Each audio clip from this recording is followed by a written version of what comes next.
I'll go ahead and start a presentation and share that with you. The idea is we'll just run through some of the basics of the RFPs for the small and large education and outreach implementation grants, some of the information that's included in the RFPs themselves, and then also a little bit of additional information, and then give you an opportunities for questions at the end. Although if you do have questions at any point, feel free to jump in.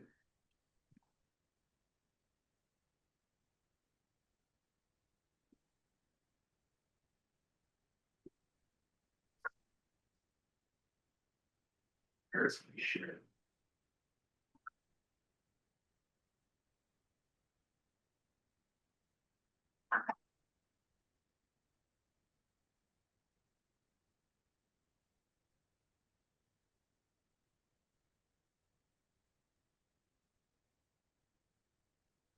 All right, can everybody see the PowerPoint there? Great, thanks.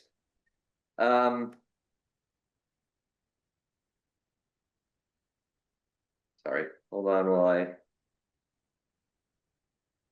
remember how to navigate. Which one? Thank you, Lauren. Sorry, relearning Zoom here. Okay, so starting just with the goal of these RFPs and the grants, and both of them for the large and the small are the same, which is basically enhancing the knowledge and understanding of folks of the issues in the lake and watershed, water quality and ecosystem issues, mainly those that are identified in our Lake Champlain Management Plan opportunities for action. So increasing the understanding and knowledge of the issues, as well as help people make informed decisions, take actions that will benefit water quality in the lake, and also enhance behavior change for folks, whether that be homeowners, business owners, students, parents, whoever it might be.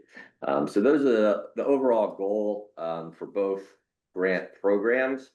The grants are funded primarily through US EPA, Environmental Protection Agency. There is some funding through Great Lakes Fishery Commission, although the contracting will be directly with them rather than with the Basin Program. The Basin Program will be serving in as an advisory role, helping to review those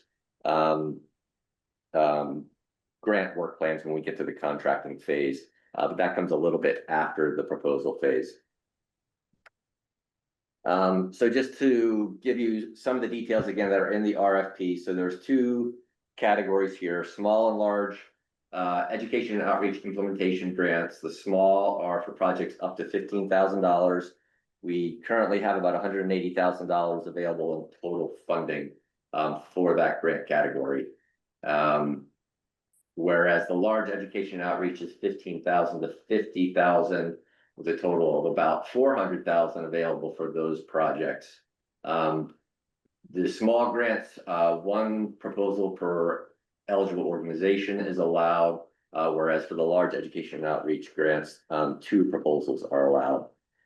They were released on the same date. The due dates are a little bit different, just giving a little bit more time for development of those large proposals, just because they do tend to be a little bit larger and more complex projects. So you can see there, the small are due on December 15th, and the large are due on January 5th.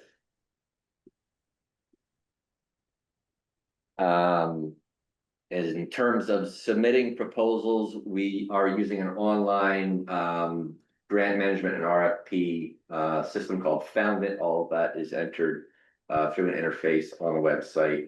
We no longer accept paper submissions or email submissions. It all has to be done through Found It.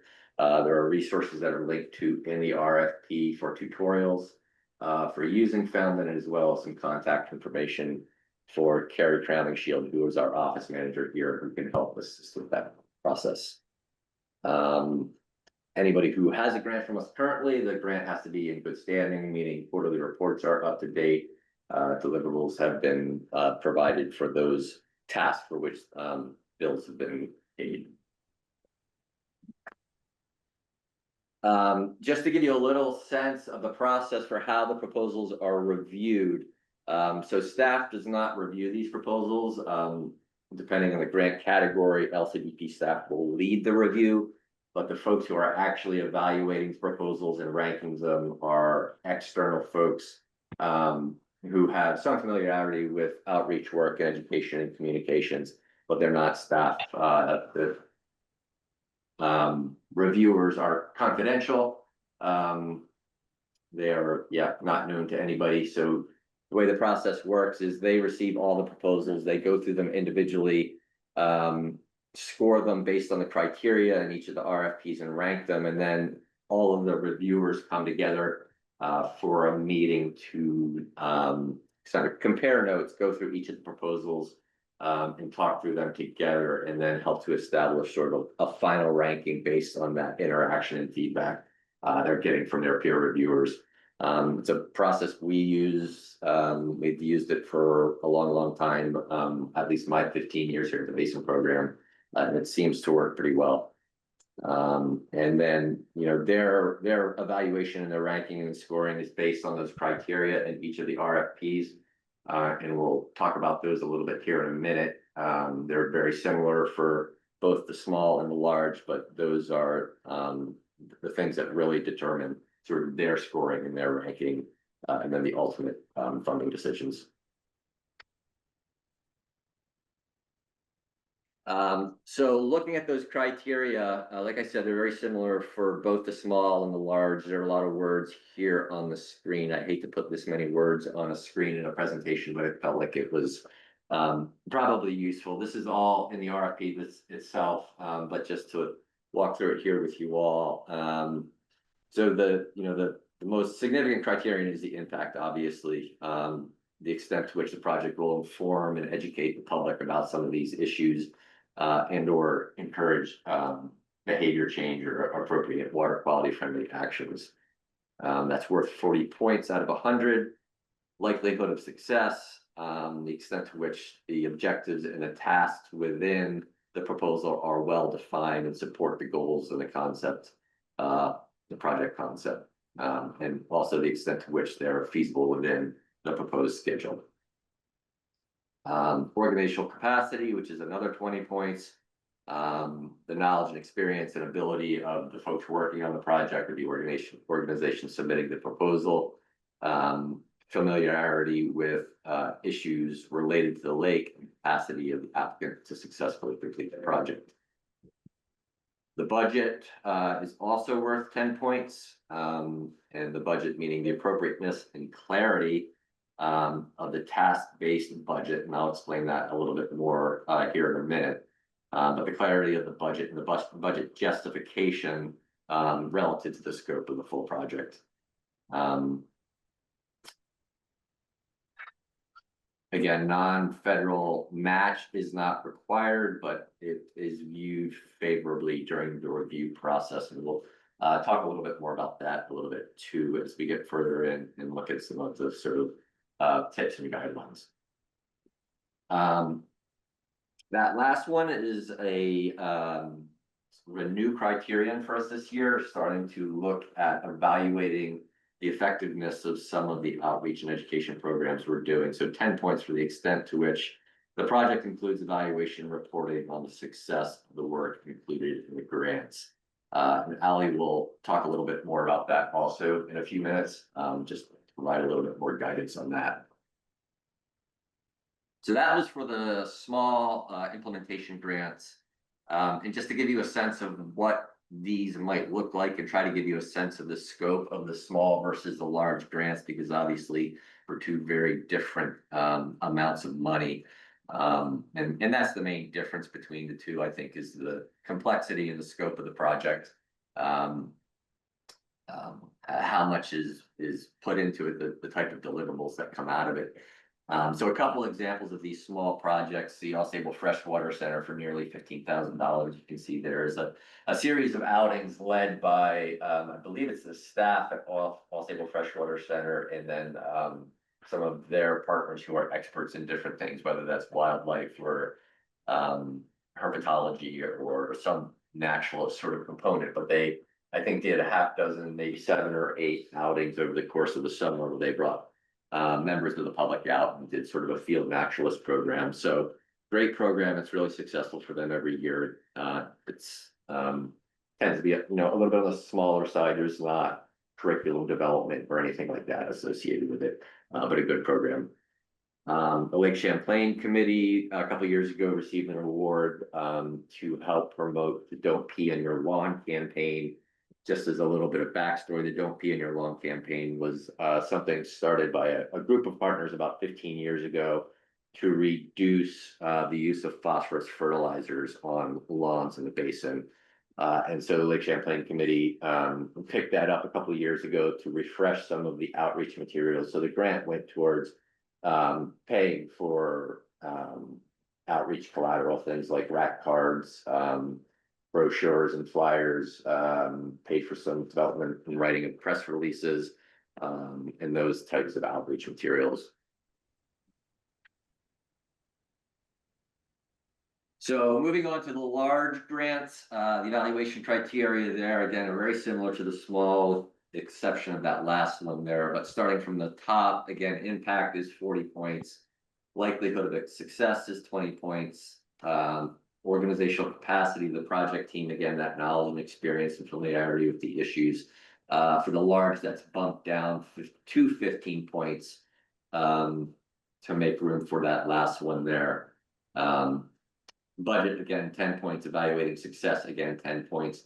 And then that community need for 5 points. This is something that was recommended or suggested by a staff member at the Environmental Protection Agency that they see in some of their other grant programs. And that is really sort of looking at the extent that the project addresses a need that's been identified in the community. And by community, that could either be a geographic community or maybe a community of practice, folks who are doing outreach who have identified a gap. The extent that it really helps, fill a gap or address something that has been identified as a need in terms of audience or subject area or any of those things.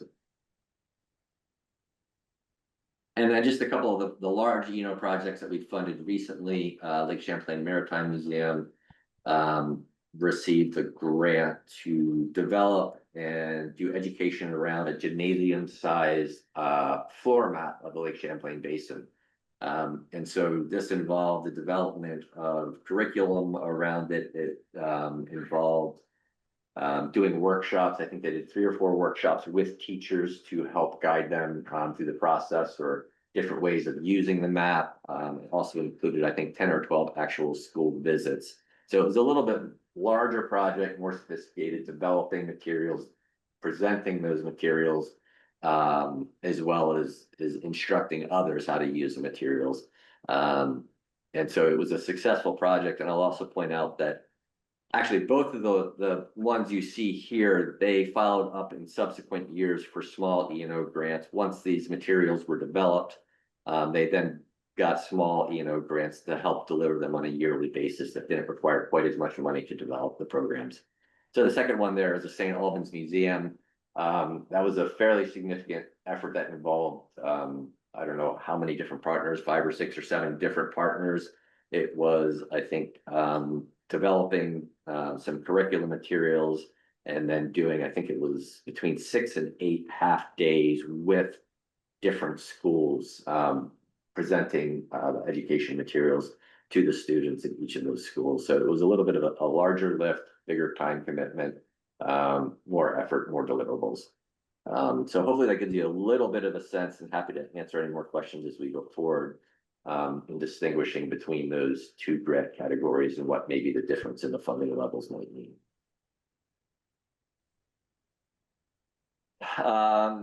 So eligibility, the applicants, the work has to be done within the Lake Champlain Basin. That may seem pretty obvious, but every once in a while we do get a proposal for something that's either not at all in the basin or partially in the basin.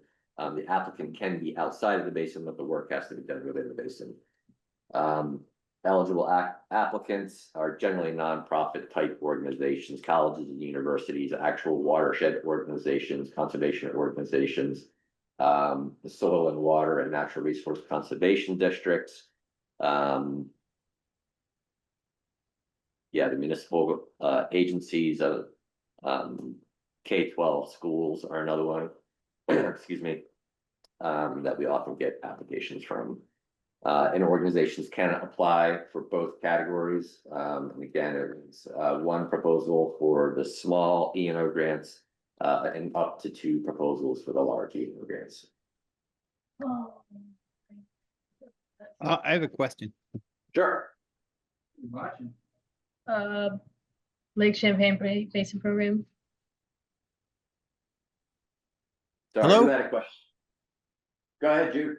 Okay, hi, yes, thanks. So eligible applicants include colleges and universities, nonprofit organizations. What tax filing status must they have to be eligible? That is a good question. I'm not sure the exact filing status. I don't know if you know, Lauren. I would say 501c3. And I'm not sure if there are others. I can follow up and get you more information on that, Bruce. If that would be helpful. Okay, yeah, it would. So we don't know if it's strictly necessary for them to have a 501c3 or not. I'm not sure what other actual tax status designations there are, so I would just want to be sure that there are not others that are included. Okay, all right. Would I follow up with you directly or? Yeah, that'd be great. Yeah, Okay, shoot me an thank you. email. Yeah, Thank you. thanks for the question. Sorry, we don't have a more definitive answer on that, but we can look into it.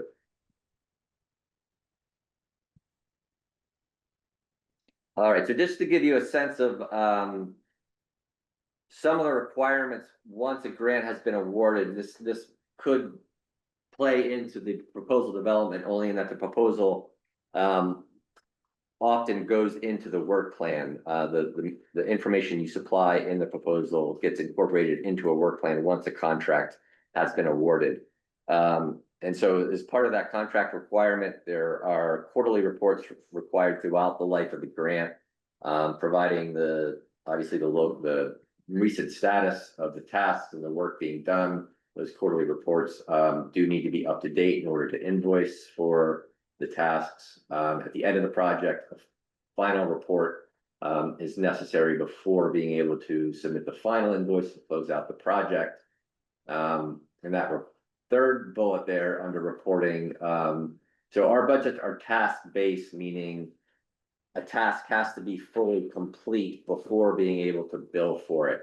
And this comes in the proposal development in that you develop a task table that describes what you're going to submit for each of the tasks. So that could be, a task could be delivering 4 presentations to schools, or it could be delivering public programs, or developing curriculum, or developing even a planning document to help prepare for the rest of the project.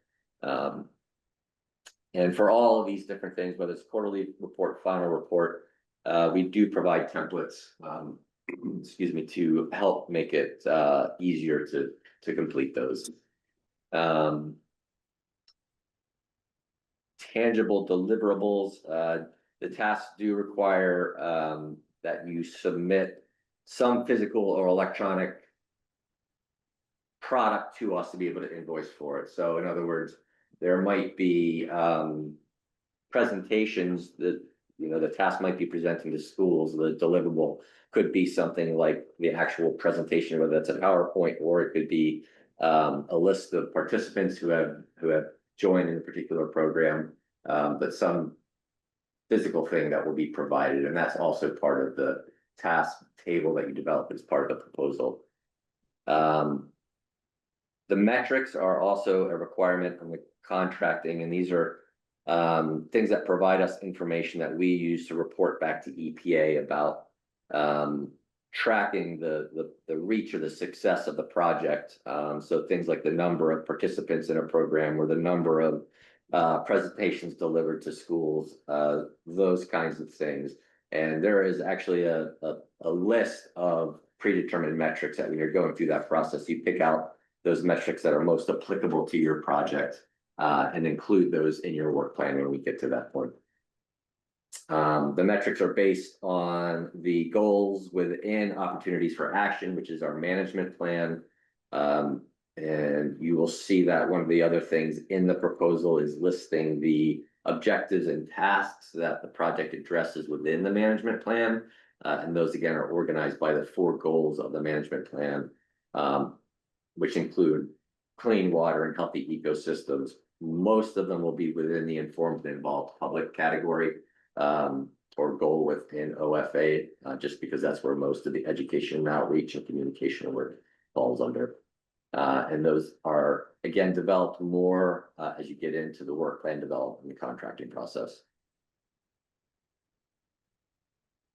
And so Ally is going to take the next couple of slides, getting at some of the evaluation and monitoring work that we talked about that are worth that last criterion in each of them for 10% of the total score when the projects are being evaluated by our reviewers. Great, thank you, Ryan. And I'll just also add, and I am new staff to the program, so I don't have the benefit of that many rounds or experiences with different RFP programs, but the grantee toolkit has examples of all of those templates and is an unbelievably useful tool to all of you as you kind of work your way through some of those reporting and even the metrics piece once awarded a grant. So program evaluation, as Ryan is sharing, is a little bit of a newer direction for LCPB. So this is our sort of initial foray into sharing some new practices around evaluation, evaluative thinking, and reflection. It's an important component, as many of you as educators or program developers probably know, in helping sort of us understand how projects are going, where they're going, why they're going that way, and how to make them better into the future. So for both the small and the large E&O grants, we are asking for you to share your thoughts and plans for evaluation, but they do not need to be overly formal or robust. There's not enough money in any of these projects to fund a full summative evaluation report. We're not asking for that. But we are kind of hoping that you will kind of think a little bit about some of these considerations and use reflection in your planning for the work that you're doing. So, why evaluate? We use evaluation to help us plan for the future, collect information that will help make change, help improve our practice. That information doesn't necessarily have to be new surveys, new data that you're collecting. It could be information you already have as part of your work, or that you're getting from observing students or working with program participants. It helps to really sort of identify where things are working well, where programs are strong, and where they can be improved, where there might be some weaknesses to tackle. And it helps us sort of look at where we're achieving success and how to sort of measure that progress. It helps us be more effective. And then I think one of the things that's often overlooked is it also, when we document and we share those reflections, it helps us share our work and experience with a larger education community, including that with LCPB, so that we can continue to learn and work alongside you. Again, one of the things we want to emphasize is that we are not expecting huge evaluation plans in any of these proposals. We're partly looking to make sure you've all right-sized the evaluation plan to the size and scope of the project and budget.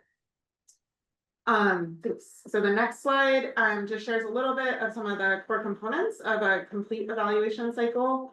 Again, for your project, you may just focus on one piece of this. If it's more of a planning kind of or initial phase program, really thinking about sort of what your questions are may be enough.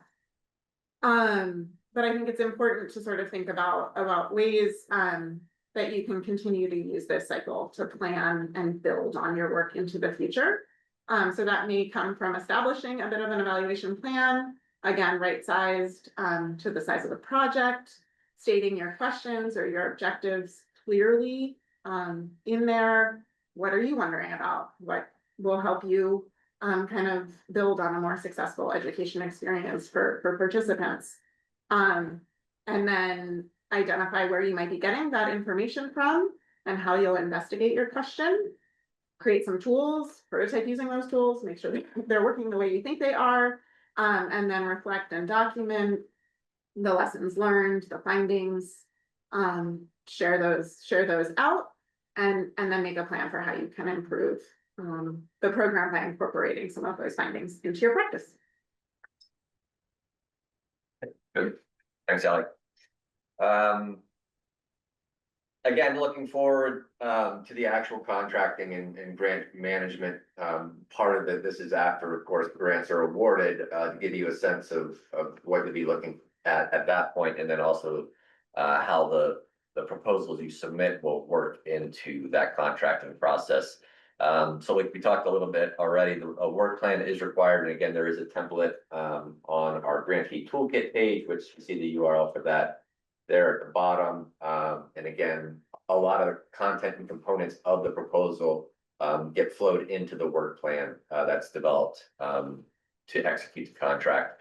And so that includes just basic information about the project, the title, the description, as well as a task table that you describe the different deliverables and outputs you'll be providing as part of the grant, a budget and a justification for the budget for things like supplies and personnel time and travel, professional services, and all of those things. And so the proposal does require a budget to be included.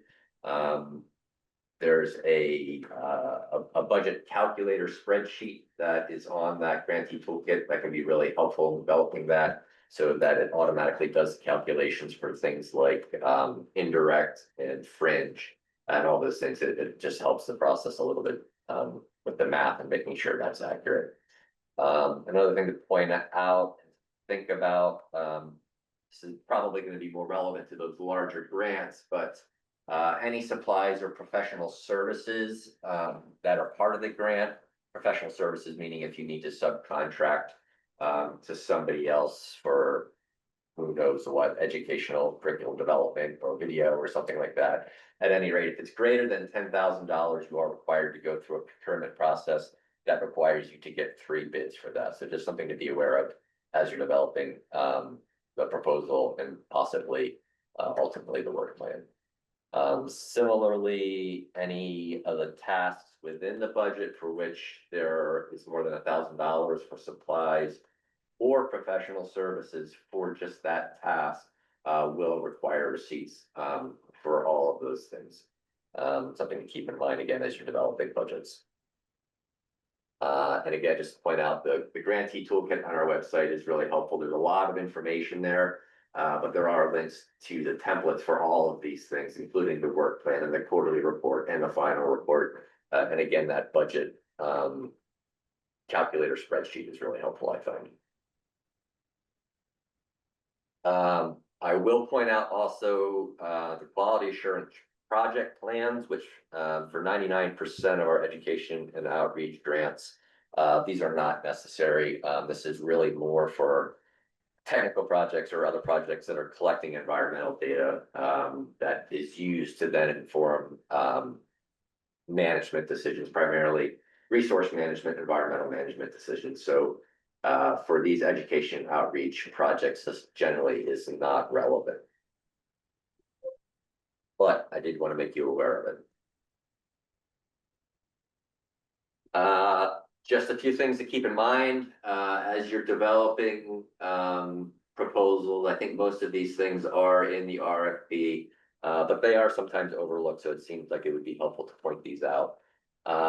Again, everything goes back to our management plan, opportunities for action, which has lists of very specific objectives and task areas. So the clearer you can make the connection to the things that we and our partners are trying to achieve through the management plan, the stronger your application will be.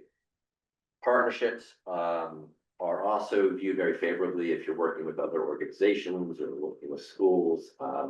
It's not a specific criterion in the evaluation, but it is also viewed favorably by reviewers. They like to see that collaboration and sort of, reducing redundancy and those kinds of things, and just being efficient using funds and partnering with folks.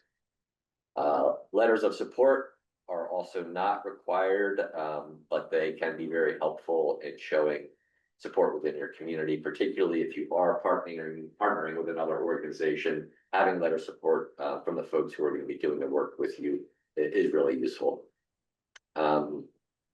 Bringing money to the table to match the funds that are provided through the Basin program, non-federal match, meaning funding not from other federal agencies, is also viewed favorably. And then finally, just making sure the budget, again, making sure it's clear for one thing and justified for the project, but also making sure that the math works out and it's accurate is also really helpful and appreciated by reviewers. So just to review some of the key dates for the RFPs, the small proposals are due December 15th. We expect to announce award decisions after our executive committee in February, with subsequent to that, the next step is developing those work plans we talked about. And that work plan is a required part of the contract. The work plan goes into the contract that's ultimately executed between NUIPIC, who is our fiscal agent that does our administrative financial work for us, between NUIPIC and recipient of the grant. So those work plans are due in March. The estimated project start is sometime early summer, June 2026. That depends on sort of the contracting phase and how long it takes to develop a work plan. Sometimes there can be a lot of back and forth on developing a work plan, so that will also affect when the contract is executed and when the project can start. And then the final report and all deliverables are due again roughly summer of 2028. So looking to wrap those projects up within a couple of years.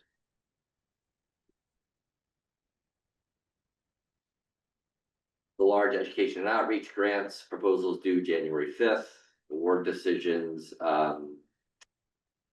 in May of 2026 after our steering committee reviews and approves all of the proposals that have been awarded by the grant review committee. And then work plans will be due in late summer next year, late summer of 2026. And then project start is usually not until the end of that year or the beginning of the subsequent year. So we're looking at probably January 2027. And that relies in part on the execution of our agreement with EPA, getting that funding in-house. So there's sometimes some wiggle room there, but we're aiming for January 1st, 2027. And again, a couple of years to complete the project with final report and all deliverables due July 2029. So that's it for the formal presentation. Happy to answer any questions you might have as best we can. If not, we'll certainly follow up with you for better answers. So do folks have any questions or comments?